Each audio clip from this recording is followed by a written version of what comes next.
अस्सलामु अलैकुम वरहमतुल्लाहि वबरकातुहू। आज मैं मुखातब हूँ कासमियों से और नदवियों से।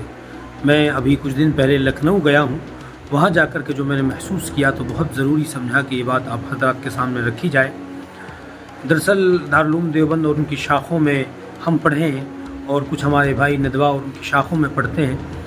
तो होता कई दफ़ा यूँ है कि दारुल उलूम देवबंद और उसकी शाखों में पढ़ने वाले जो तलबा होते हैं, वहाँ के असातिज़ा होते हैं, वो हज़रात नदवीगीन जो नदवा के बड़े बुज़ुर्ग हैं, उनका ज़िक्र उस ज़ौक़ और शौक़ से नहीं करते जिस तरह उनका हक़ है करने का, उनकी किताबों का।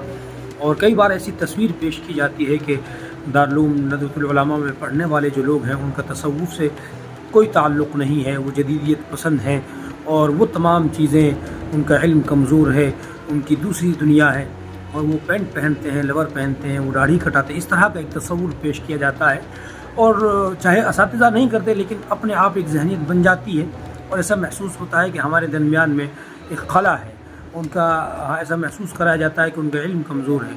इसी तरीक़े से दारुल उलूम नदवतुल उलमा के, चूँकि वहाँ मैं पढ़ा नहीं हूँ, तो ग़ालिबन एक उम्मीद और एक जहन उनका भी बन जाता होगा कि कासमी नदवियों से एक तरह का फ़र्क रखते हैं और जब अपने अपने इलाक़ों में पहुँचते हैं तो ज़ाहिर है कि दोनों का मिशन अलग है, लेकिन दोनों की सोच और समझ वही है कि इस्लाम की खिदमत की जाए। तो अलग अलग ग्रुप बन जाते हैं कि कासमियों का और दारुल उलूम की शाखों से जो फारिग हैं उनका जहन एक दूसरे से मिल जाता है और नदवियों का अपने अपने इलाक़ों में जब पहुँचते हैं तो नदवियों का ग्रुप बन जाता है, उनका जहन ज़ाहिर है कि मिल जाता है और दोनों इस्लाम की खिदमत कर रहे हैं।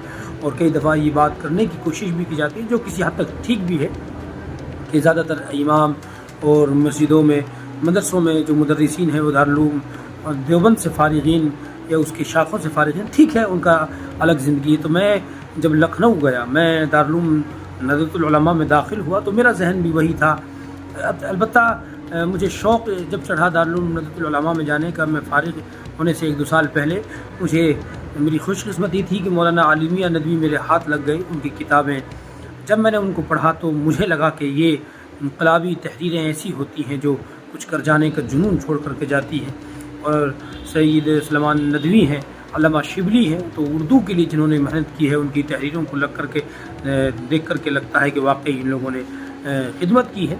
तो वही शौक़ मुझे था, लेकिन अब अल्हम्दुलिल्लाह जाने का मौका मिला। मैं इसी दारुल उलूम नदवतुल उलमा में दाखिल हुआ, वहाँ की मस्जिद सामने नज़र आई और वहाँ का तर्ज़ दूसरा है। ज़ाहिर है कि वहाँ के तर्ज़ तालीम, वहाँ का तशख़्ख़ुस जो बरकरार रखता है कि इनफरादियत को, जो कि बहुत ज़रूरी है। हमने वहाँ जाकर के जुमा पढ़ा। जुमा में मुझे ऐसा ही महसूस हुआ जैसे मस्जिद रशीद में महसूस होता है, बाकी वहाँ अरबी का खुतबा ज़्यादा लंबा था। और जब वहाँ की इमारतें देखी, वहाँ के मेहमान खाने में गए, भाई मसूद नाम का एक वहाँ मेहमान खाने के ज़िम्मेदार थे, उन्होंने मेहमान खाने को दिखाया और मेहमान खाने के सामने एक कमरा है, उसमें बताया कि ही मौलाना आली मियां नदवी बैठते थे, मौलाना राबे बैठते थे, कई वज़राए आज़म हिंदुस्तान के अटल बिहारी वाजपेयी और दूसरे जैसे राजीव गांधी, चंद्रशेखर आज़ाद, उनका नाम लिया और बताया कि ही फ़र्श पर बैठे थे। तो उस तसव्वुफ़ जो हम हमारे जहनों से जो खुरच दिया गया है नदवे को लेकर के, वो है और वाकई है। मेरे साथ सिर्फ मैं ही आलिम था, दूसरे लोग भी थे, उन्हें भी एहसास हुआ। और जैसे ही उन्होंने मौलाना राबे का नाम लिया तो उनकी आँखें भर आई और चश्मे लगा रखे थे, चश्मा हटा करके जैसे आँख साफ़ की जाती हैं उसी तरीके से उन्होंने अपने आंसू पूछे। बहरहाल वहाँ जब घूमे फिरे, वहाँ के तकरार में बैठे, वहाँ की दरसगाहों में, वहाँ के कुतुब खानों में, तो मुझे महसूस हुआ कि ये लोग अलग नहीं हैं। यकीनन दारुल उलूम देवबंद बड़ा भाई है, उसके काम अलग हैं, उसकी ज़िम्मेदारियाँ अलग हैं, जो तर्ज़ क़दीम से इस्लाम की हिफाजत करता है, कुरान की हिफाजत करता है। दारुल उलूम नदवतुल उलमा का अलग है, नई ज़बान, नए तर्ज़ के लोगों से जो नए तूफ़ान उठ रहा है जदीदियत का, उसका उसी तरह से मुकाबला करते हैं। अपने वकील पैदा करना, अपने डॉक्टर पैदा करना, जो उम्मत मुस्लिमा की हिफाजत करे हर तरह से। तो मैं कासमियों से ये बात कहूँगा कि, और नदवियों से भी ये बात कहूँगा कि जो कासमी हैं वो दारुल उलूम नदवतुल उलमा ज़रूर जाइए, वहाँ की किताबों को, वहाँ के बुज़ुर्गों को पढ़िए और वहाँ घूमिए फिरिए, वहाँ के दरसगाहों में बैठिए, वहाँ के मेहमान खानों में सोइए जा कर के, तो आपको महसूस होगा कि ये कोई अलग नहीं है, ये हमारा छोटा भाई है। और दारुल उलूम नदवतुल उलमा के जो लोग हैं वो ज़रूर दारुल उलूम देवबंद जाइए, वहाँ रहिए, वहाँ के कुतुब खाने, वहाँ की जो बुनियादें हैं, वहाँ के जो अकाबिरीन हैं, वहाँ के असातिज़ा, उनसे मिलिए तो आपको लगेगा कि ये हमसे बड़े हैं। और जब दारुल उलूम देवबंद को मैं बड़ा कह रहा हूँ तो मेरे जहन में बिल्कुल ये बात नहीं है कि वो इहानत के साथ छोटा है, नहीं, وہ چھوٹا بھائی ہے، اور ظاہر ہے کہ فرق مراتب کا ہونا بہت ضروری ہے تاکہ تشخص و تفرد باقی رہے۔ تو بہرحال میں قاسمیوں سے اور ندویوں سے یہ بات کہوں گا کہ اپنے اپنے علاقوں میں جا کر کے ایک دوسرے کے ساتھ میٹنگیں کریے، اپنے جو مشن ہیں ان کو قاسمیوں کے سامنے رکھیے، قاسمیوں کا جو مشن ہے وہ ندویوں کے سامنے رکھیں گے، اور امت مسلمہ کی پہلے سے زیادہ خدمت کی جا سکتی ہے اگر ہم اس طریقے سے کام کریں گے۔ وہی الگ دوریاں بنا کر کے رہنا، الگ اپنے اپنے فیلڈ میں رکھنا، اپنے اپنے مشن کو لوگوں کے سامنے بیان نہ کرنا، تو یہ بہت غلط ہو جاتا ہے۔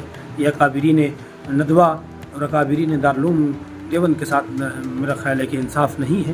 اللہ تعالیٰ ان تمام حضرات کی جنہوں نے دارالعلوم دیوبند کو اتنا آگے بڑھانے میں قربانی دی، دارالعلوم ندوۃ العلماء کے وہ بزرگ جنہوں نے ندوے کو آگے بڑھانے کی کوشش کی، وہ اللہ تعالیٰ ان کی مغفرت فرمائے۔ اور ہماری ذمہ داری یہ ہے کہ ہم ایک دوسرے کے ساتھ بیٹھیں، سمجھیں۔ ظاہر ہے کہ غلطی ہر جگہ ہے، دو چار شخص سب جگہ ہوتے ہیں، لیکن دارالعلوم دیوبند کا الگ تشخص ہے، ندوے کا الگ تشخص ہے، اس کو برقرار رکھتے ہوئے میں چاہتا ہوں کہ ہر تشخص باقی رہے، مل نہ جائے، گھل نہ جائے، ورنہ فرق کیا رہے گا؟ جو نئے طرز کے ساتھ جس لیے بنیادیں رکھی گئی ہیں ان کو باقی رکھتے ہوئے ہم ایک دوسرے کے ساتھ کام کریں۔ آپ اپنے اپنے علاقوں میں بھی ایک دوسرے کے ساتھ بیٹھیے، مہینے میں ایک دفعہ، سال میں جو بھی آپ کا بن سکے، جس پر بات بن سکے وہ بیٹھیے، اور بیٹھ کر کے اپنے اپنے مشن کو ایک دوسرے کو سمجھائیے اور امت مسلمہ کی خدمت کیجیے۔ آج پہلے سے زیادہ امت مسلمہ کو ضرورت ہے، نئے زبان کی ضرورت ہے، نئے انداز کی ضرورت ہے، اور دارالعلوم دیوبند کا جو مشن ہے وہی قدامت بہت خوبصورت ہے، اپنے دین اور اسلام کی حفاظت انہوں نے کی ہے اور بہت حد تک وہ کامیاب بھی رہے ہیں۔ لیکن ندویوں کو زیادہ محنت کرنے کی ضرورت ہے، چونکہ آپ کی ذمہ داری بڑی ہے۔ آپ کی ذمہ داری یہ طوفان جدیدیت کا اٹھ رہا ہے، اسے لڑنا ہے۔ آپ ڈاکٹر بن کر، وکیل بن کر کے، اور یہ ذمہ داری صرف ندویوں کی نہیں ہے، دارالعلوم والوں کو موقع ملے، ان کی شاخوں سے پڑھنے والوں کو موقع ملے تو وہ بھی اسلام کی خدمت کر سکتے ہیں۔ باقی اپنے اپنے مشن کو یاد رکھیں اور ایک دوسرے کے ساتھ مل کر کے زندہ رہیں اور بیٹھیں اور اسلام کی خدمت کریں۔ ہماری پہلے سے زیادہ ضرورت ہے ہم ندویت کو سمجھائیں، ہم قاسمیت کو سمجھائیں، اور ان دونوں کے درمیان میں جو خلا ہے اس کو پر کر دیں تاکہ امت مسلمہ کی زیادہ سے زیادہ خدمت کی جا سکے۔ شاید میں اپنی بات سمجھانے میں کامیاب نہ بھی رہا ہوں گا، لیکن میرے احساسات کو آپ یقیناً سمجھ رہے ہوں گے۔ اللہ تعالیٰ ہمیں امت مسلمہ کی خدمت کرنے کی توفیق عطا فرمائے۔